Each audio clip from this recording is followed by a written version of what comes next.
Launching your application that you've actually built, it usually requires careful planning and execution to ensure that it goes very successfully. There's some things that you have to consider when you want to launch during your launch week.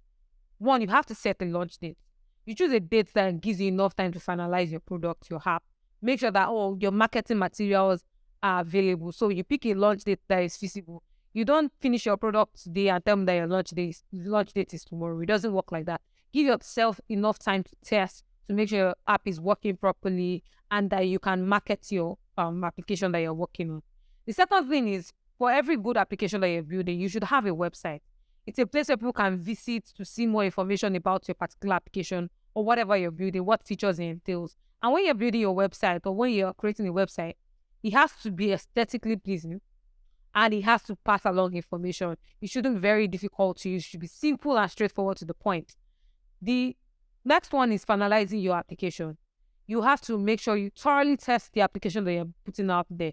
If you don't test it and then you launch your product and the first experience the user have is, oh, this particular product is buggy or it doesn't work, it's going to end up dwindling your usage and it's going to dwindle your adoption numbers. The fourth thing is to build a buzz around your product. Start making people talk about your product even before you launch. Take music artists, for example. Once they want to release an album, everybody knows that they want to release an album. Everyone is anticipating. Allow people to anticipate your product. Build a buzz around your product. Talk about it. Create that teaser video. Create a landing page. Create a countdown timer. Just create something that allows people to anticipate what you're trying to release. The next thing is to reach out to your network. You reach out to your network, your friends, your colleagues, your family. Tell them to talk about your products. Let them spread the word about your product. Your network is a very, very good marketing strategy where you want to market a product you're about to launch.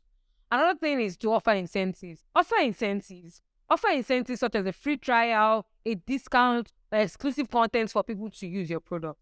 Let people know that if they use your product early, or you're going to get something for free, or you're going to get a discount, I'm going to give you this, or I'm going to give you that. I'm going to give you some merch. I'm going to give you some t-shirt or something if you use my product early. The next thing is to optimize your app store listing.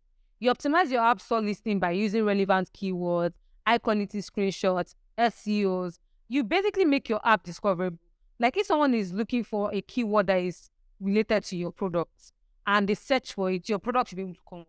So optimize your product, optimize your search, optimize your search, or maybe on Google or other. So I'm not supposed to search for something, they can easily see your product. Another thing is to leverage social media. In today's world, social media is a very, very good tool for reaching your target audience, talking to people.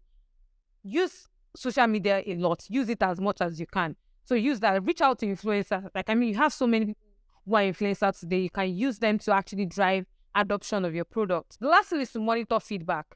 When you start putting out feelers for launching your product, make sure that you know what people are talking about. What are people asking for? What are people saying about your product? So that if there's an issue, you can easily fix it when you launch. When you launch and there's an issue, make sure you basically monitor what people are saying about it.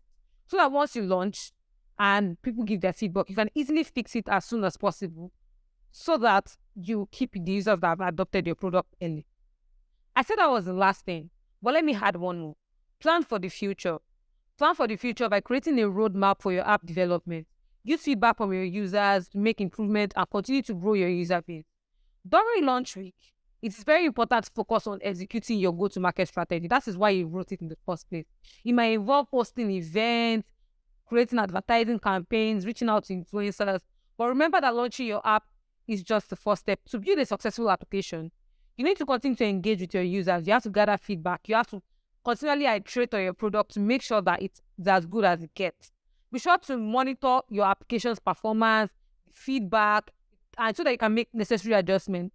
And don't forget, finally, don't forget to celebrate your launch with your team.